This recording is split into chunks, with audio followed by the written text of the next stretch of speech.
Naibida kinabigbig digiti Nadumaduma research ken partuat digiti Pilipino nga adda pa kay naigan na iti Science and Technology iti National Science and Technology Week wenno NSTW 2025 iti syudad ti Lawag.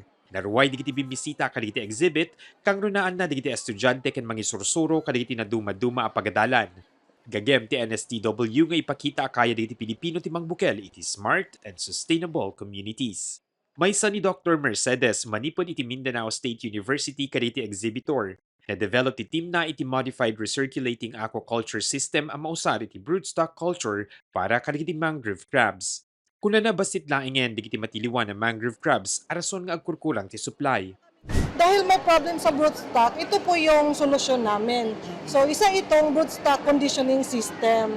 Kasi kailangan natin makaproduce ng maraming spawners, yung mga mother, para sila yung mga nganak, para magkakaroon tayo ng maraming seeds of crabs or tinatawag na crablets. So ito po ay recirculating, ibig sabihin yung water niya is nire-reuse. So may tubig dito, dadaan sa biofilter, tapos lalabas yung tubig na malinis, balik naman dito sa tank. Gapot the biofilter ti mararamat kaday ti sistema, kaya na natural nga i-recycle ti water nutrient.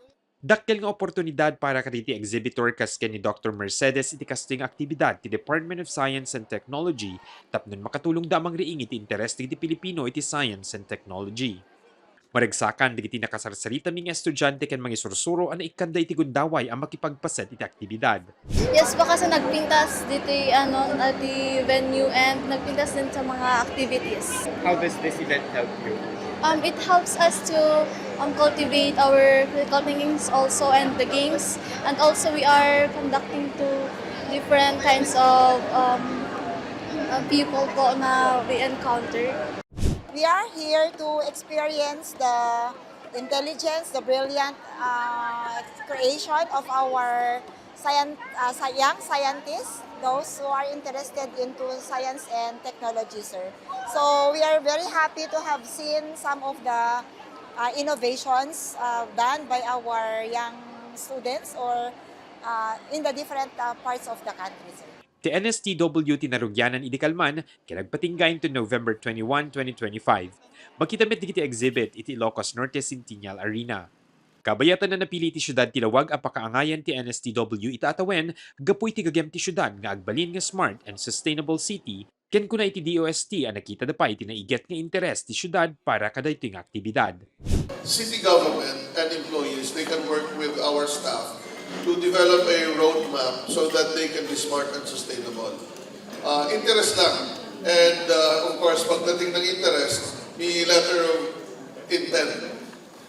Why? Because we needed people who are really interested. Minsan kasi kaya nilang maging smart and sustainable, pero kung walang interest, hindi na namin pipilitin. Mahirap kausap pag ganun.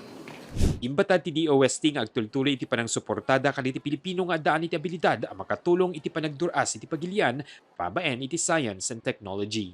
Mark Magdirila, Balitang Solid North.